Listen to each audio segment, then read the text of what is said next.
Hi guys, I have decided to start something new. So every day I study and I try to study at least 10 pages of any self help book, and I like to read it loudly. So I today just this thought came in my mind that I can record and post it every single day, so you can also get benefit from it and you can also learn something, or along the way you can also learn with me if you want to. So it will also help me to whenever I'll see the video again, it will help me to recall that, oh, I've studied. So it will also act as a tracker, as explained in this book. So that was the purpose of making this. So let's start. Today is the first one, so that's why I am explaining. From tomorrow I will not explain. So let's just start. So right now I am on page number 207, and the page number Atomic Habit, page number 207, the habit contract.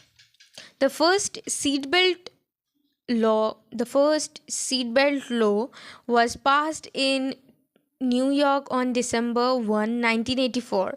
At the time, just 14% of people um, um, just 14% of people in the United States regularly wore a seatbelt, but that was all about to change. Within 5 years, over half of the nation had seatbelt laws. Today, wearing a seatbelt is enforceable by law in 49 of the 50 states. And it's not just a legislation, the number of people wearing seatbelts has changed dramatically as well. In 2016, over 88% American Americans buckled up each time they got in a car. In just over 30 years, there was a complete reversal in the habits of millions of people.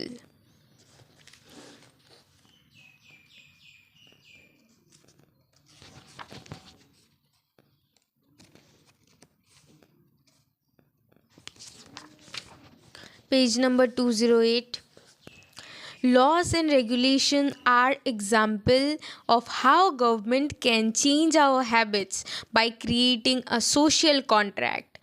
As a society, we collectively agree to abide by certain rules and then enforce them as a group. Whenever a new piece of legislation impacts behavior, seatbelt laws, banning smoking inside restaurants, mandatory recycling. It is an example of social contract shaping our habits.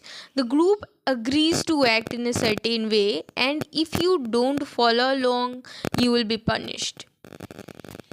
Just as law just as governments use laws to hold citizens accountable, you can create a habit contract to hold yourself accountable. Okay, a habit contract is a verbal or written agreement is which you state your commitment to particular habit and the punishment that will occur if you don't follow through. Then you find one or two people to act as an accountability partner and sign off on the contract with you.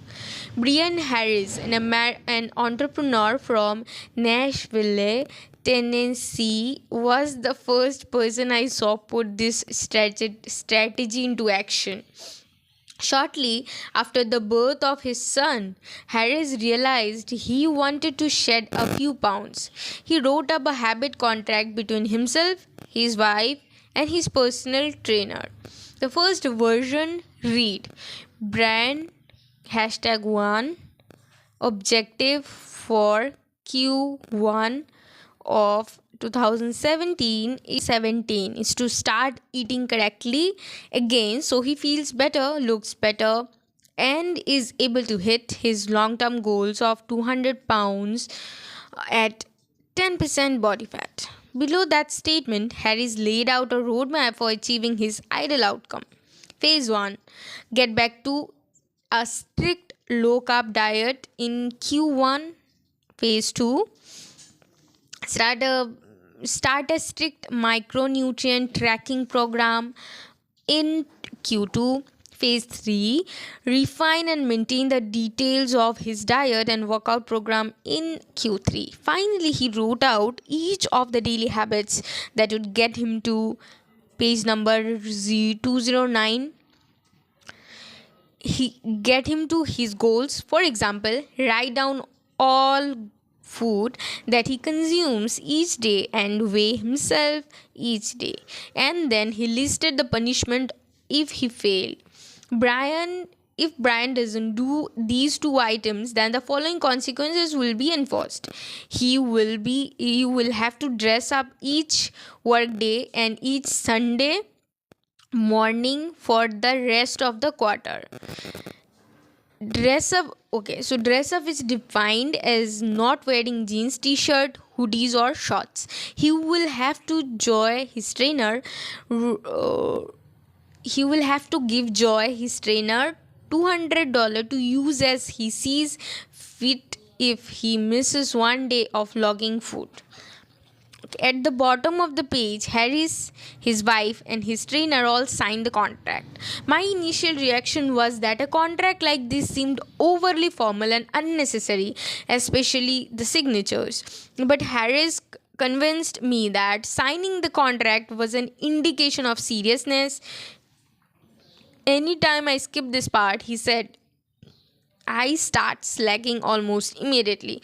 3 months later, after hitting his targets for Q1, Harris upgraded his goals. The consequences escalated too. If he missed his carbohydrates and protein targets, he had to pay his trainer $100, and if he failed to weigh himself, he had to give his wife $500 to use as she saw fit. Perhaps most painfully, if he forgot to run sprints, he had to dress up for work every day and wear an Alabama hat the rest of the quarter, the bitter rival of his beloved Auburn team.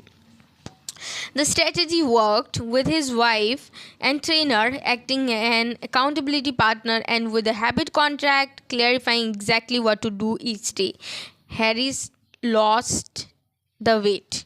To make bad habits unsatisfying, your best option is to make them painful in the moment. Creating a habit contract is a straightforward way to do exactly that. Even if you don't want to create a full-blown habit contract, simply page number 210. Having an accountability partner is useful. The comedian Margaret Cho writes a joke or song every day. She does the song a day challenge with a friend, which helps them both stay accountable. Knowing that someone is watching can be a powerful motivator. You are less likely to procrastinate or give up because there is an immediate cost. If you don't follow through, perhaps they'll see you as untrustworthy or lazy. Suddenly, you are not only failing to uphold your promises to yourself, but also failing to uphold your promises to others. You can even automate this process. Thomas Frank, an entrepreneur in Boulder, Colorado, wakes up at 5:55 each morning, and if he doesn't, he has to do it automatically.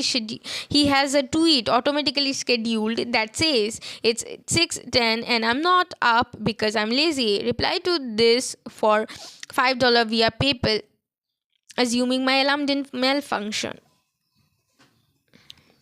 Okay, we are always trying to present our best selves to the world. We comb our hair and brush our teeth and dress ourselves carefully. We want to get good grades and graduate from top schools to impress potential employers and mates and our friends and family. We care about the opinions of those around us because it helps if others like us. This is precisely why getting an accountability partner or signing a habit contract can work so well. Yeah. The inversion of the chapter summary. Okay, the inversion of the fourth law behavior change is make it unsatisfying. We are less likely to repeat a bad habit if it is painful or unsatisfying.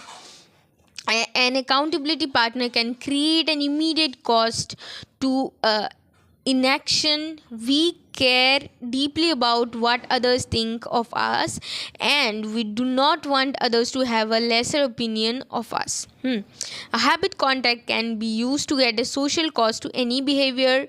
It makes the cost of violating your promise public and painful. Knowing that someone else is watching you can be powerful. You can be a powerful motivator. So page number 11 over. Page number 11 over. Page number 12. Law 1, Law 2, Law 3. These all are written. So you guys haven't read everything, like all the other laws before. So let me read it. So I will also recall and you will also get a glimpse about it. So the first one is how to create a good habit. The first law, make it obvious. Find 1.1, fill out the habit scorecard. Write down your current habits to become aware of them. 1.2, use implementation intentions. I will do behavior at time in location. Matlab means I will study at 7:30 in my study table, like this. 1.3, use habit stacking. After current habit I will do, matlab means after studying I will do gratitude journaling. Next, design your environment. Make the cues of good habits obvious and visible, which means that whenever, like, keep everything in front of your eyes, such as if I want to play ukulele, just keep it in front of you so that you can get it, that okay, I want to play it. If you want to read a book, just bring that book and keep it in front of you so that you can see it. Design your environment like this, as it influence you to study, as it influence you to do a good habit. Then number 2, the second law, make it attractive. Use temptations bundling. Pair an action you want to do with an action you need to do, such as I want to eat this son papdi, so I told myself if I study 10 pages of the book, if I complete studying, then I will have it. Okay, then join a culture where your desired behavior is normal behavior. So this is example, you are in you joined in a group of athletics, like so it is important for you. So it is very easy for them to just do all these physical exercises and stuff, so that you can also learn from so that is very usual for them. So it will help you to do that habit very, very easily, because they will glorify that habit, and that they are so used to of that habit. So it will also help you to do that habit. Then create 2.3, create a motivation ritual. Do something you enjoy immediately before a difficult habit. So create motivation, do something you enjoy immediately after a difficult habit. For example, if you think studying maths is difficult, then you can do the same, like from stacking. You can say that after studying maths I will eat an apple, if you love apple. So things like that. Next, the third law, make it easy. So the third law is make it easy. 3.1, reduce friction. Decrease the number of steps between you and your good habits. Friction means the timing and all the difficulties between you and your good habits. You have to reduce that. Prime the environment. Prepare your environment to make future actions easier. So for example, if your environment is full of chips and fast food, then it will be difficult for you to avoid all those things and focus to a good healthy lifestyle. Then master 3.3, master the decisive movement. Optimize the small choices that deliver outsized impact. If you control yourself to not watch only single reel or short, then you will save yourself a lot of time. Use the 2-minute rule, downscale your habits until they can be done in 2 minutes or less. Oh, this is very interesting thing. 2-minute rule, you can apply it very easily. For you can just say to yourself, I will do this just for 2 minutes, I will do this just for 2 minutes, and it actually works. You can start, even I tried book reading when I wanted to get back to reading again. This book only, Atomic Habit, I'll just read 2 minutes, and when I started reading, I read maybe for half an hour. So it happens, right? Next, 3.5, automate your habits, invest in technology and one time purchase that lock in future behavior. Advanced tactics, how to go from being merely good at being truly great. Okay, that's the next. The truth about talent, when genes matter and when they don't. Many people are familiar with Michael Phelps, who is widely considered to be one of the greatest athletes in history. Phelps has won more Olympics medals not only than any swimmer, but also more than any Olympian in any sport. Fewer people know the name Himcham El Guirot. Sorry for the name, guys. But he was a fantastic athlete in his own right. El Guirot is a Moroccan runner who holds 2 Olympic gold medals and is one of the greatest middle distance runners of all time. For many years, he held the world record in the mile, 1500 meter and 2000 meter races at the Olympic Games, the Athens, Greece in 2004. He won gold medal in 1500 meter and 5000 meter races. These two athletes are wildly different in many ways. For starters, one completed one on land and the other in water. Most notably, they differ significantly in height. Okay, El Guroj is 5 feet 9 inches tall. Phelps is 6 feet 4 inches tall. Despite these 7-inch difference in height, the two men are identical in one respect. Michael Phelps and Hacham El Guroj wear the same length in seam on their pants. Means how is this possible? I don't know this. Okay, I have to search, but I can't because it's recording. I'll do later. You also go and search. How is this possible? Phelps has relatively short legs for his height and a very long torso, the perfect build for swimming. El Guroj has incredibly long legs and short upper body and identical frame for distance running. Now imagine if these world-class athletes were to switch sports given his remarkable athleticism. Could Michael Phelps become an Olympic caliber distance running with enough training? It's unlikely. At peak fitness, Phelps weighed 194 pounds, which is 40% heavier than El Guroj, who competed at an ultra light 180 pounds. Taller runners are heavier runners, and every extra pound is a curse.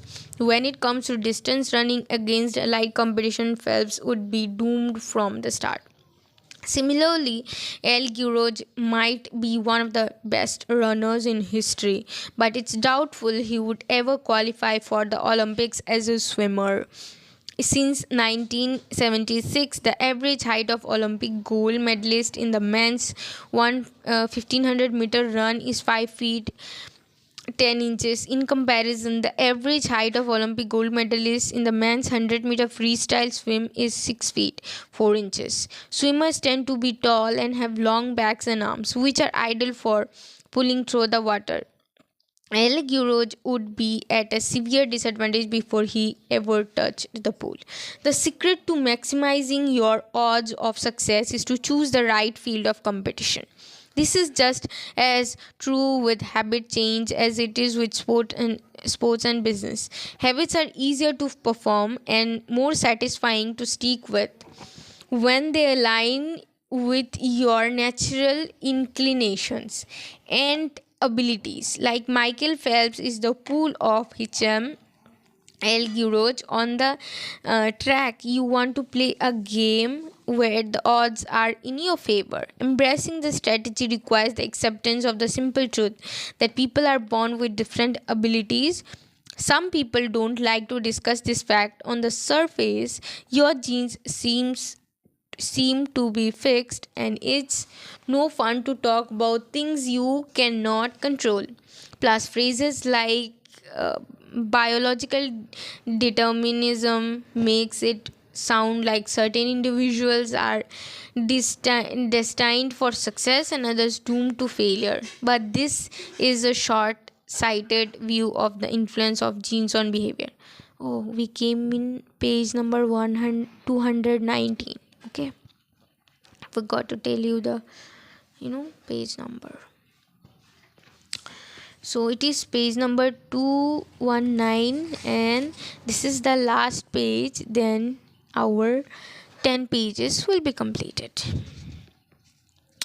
The strength of genetics is also their weakness. Genes cannot be easily changed, which means they provide a powerful advantage in enforceable circumstances and a serious disadvantage in favorable circumstances. If you want to dunk a basketball, even 7 feet tall is very useful. If you want to perform a gymnastics routine, even 7 feet tall is a great hindrance. Our environment determines the suitability of our genes and the utility of our natural talents. When our environment changes, so do the qualities that determine success. This is true not just the physical characteristics but for mental ones as well. I am smart if you ask me about habits and human behavior. Not so much when it comes to knitting, pocket propulsion, or guitar chords. Competence is highly dependent on context. The people at the top of any competitive field are not only well trained, they are also well suited to the task. And this is way if you want to be truly great. Selecting the right place to focus is crucial. In short, genes do not determine your destiny, they determine your areas of opportunity. As physician Gabor Mate notes, genes can predisposed but they don't predetermine. The areas where you are genetically predisposed to success are the areas where habits are more likely to be satisfying. The key is to direct your efforts toward areas that both excite you and match your natural skills, to align your ambition with your ability. The obvious question is, how do I figure out where the odds are in my favor? How do I identify the opportunities or habits that are right for me? The first place we will look for an answer is by understanding your personality. We started from page number 207 and it's 220. So we have already studied 13 pages. Okay. Let's keep it up to this to 219 page number. Let's do it tomorrow. Okay.